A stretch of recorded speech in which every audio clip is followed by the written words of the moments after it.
Dead Ravens Society by Eden Alkea, aka SlightlyLostWriter on Wattpad.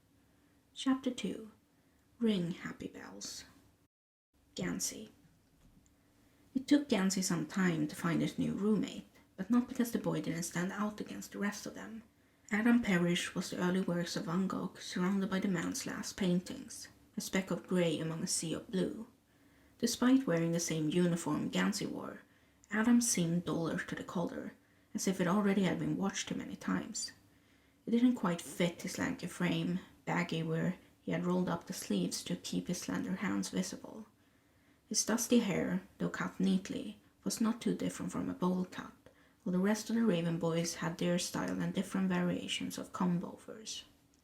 Gansey had noticed the boy the moment he stepped into the building, but as there had never been someone with the surname Parrish on the school grounds before, he hadn't been able to know it was Adam.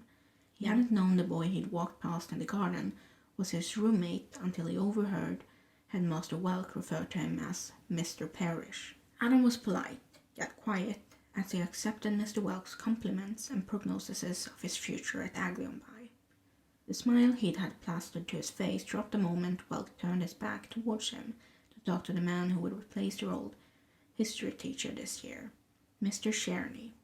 Gansey had been beyond saddened to hear that Mr. Mallory would retire, as the eccentric professor had been a nice change of pace from the rest of their tutors, who all just read straight from the age course material and never added anything of their own to them.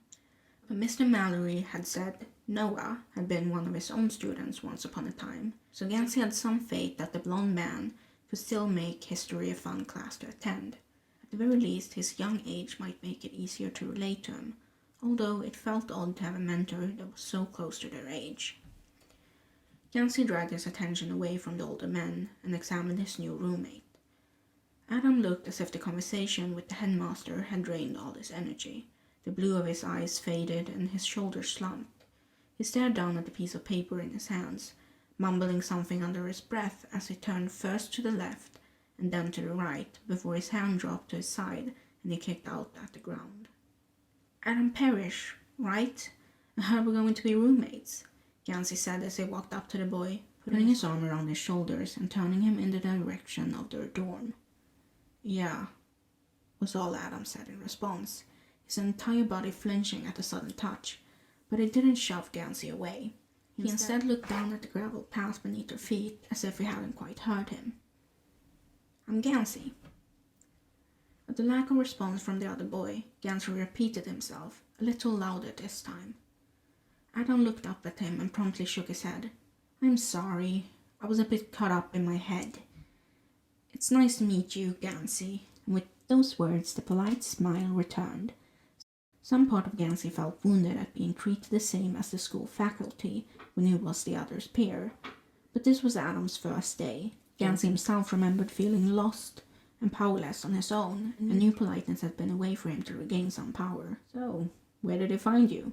Gansey asked. Parrish isn't a name I've heard in these halls before. Henrietta High.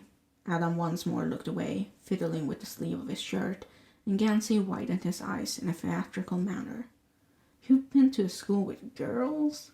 He removed his arm from around Adam's shoulders and placed one hand on each instead, staring right into the boy's eyes. Tell me more, dear fellow. Adam seemed to lighten up a little at this, as he smirked. There's nothing much to tell. I paid more attention to my studies than I did my classmates, he said, but the faint redness in his ears gave Gansey the impression that that wasn't the entire truth. But he decided he could push it more later as he walked the remaining steps to their dorm and unlocked the door, swinging it open for Adam. Adam hurried inside and dumped his stuff on the left bed, before sitting down at the accompanying desk and opening a book Gansey didn't recognize. On the red cover was a horse with its rider, along with the words, The Scorpio Races, and Maggie Stevewater. Before he had time to ask about it, a rough voice cut through the air. Hey, I heard you got the new kid. He's a bit of a stiff, isn't he? As Gansey's best, and technically only, friend, Ronan Lynch stepped into the small room. When he caught sight of Adam, he only added an oops before going into the room opposite and slamming the door shut. Don't mind Ronan, Gansey said, giving Adam an apologetic look. Most people don't know how to handle him. He tried to sound jovial at the last words, but his mind was at once plagued with worry. Gansey wanted Adam to be his friend, and with that came being friends with Ronan as well. But if his roommate wasn't careful, Gansey was afraid he might fall and cut himself on the youngest Raven boy. Adam tried not to think about Blue Sergeant as he continued unpacking his stuff. Blue Sergeant, who, unlike the color she'd been named after, left him feeling the opposite of calm whenever she smiled at him in the hallway. They hadn't exactly been friends, but Adam had tutored Blue with her math homework, as the psychic's daughter had a hard time with the subject and he was the best in their class.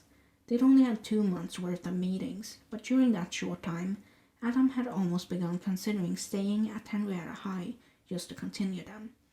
He had known it was stupid to give up his entire future for a girl he had just gotten to know, but with her quick wit and directness, Blue had seemed almost worth it. Almost. And now he would never see her again. Well, he might stumble across her at the grocery store and find himself running in the opposite direction, afraid that his red face would tell her the things he never had the courage for when it still mattered. Alright, so it seems Kavinsky dropped off the face of the earth this summer and I've got the dorm all for myself.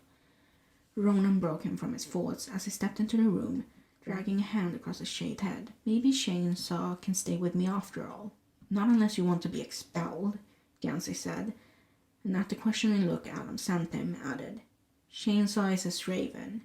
He found her this past summer. You have a pet raven? Adam asked, trying to imagine the guy before him showing affection towards anything as fragile as a bird. Although he was wearing the Aglion uniform, Ronan looked like the lead singer of some indie punk band, his tie loose and his sleeves uncuffed. His eyebrows were sharp above his narrowed eyes. She's not a pet, Ronan said indignantly. She's his child.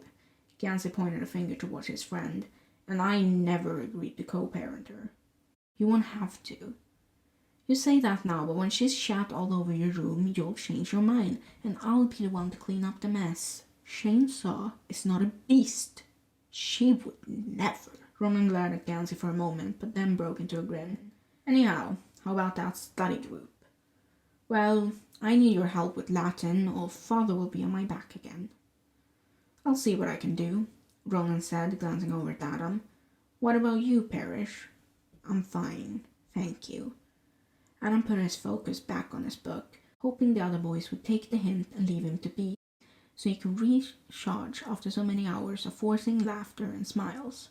He just wanted to rest his mind and avoid social interactions until it was time for classes to start. But Gansey seemed clueless. Please do join us, he said.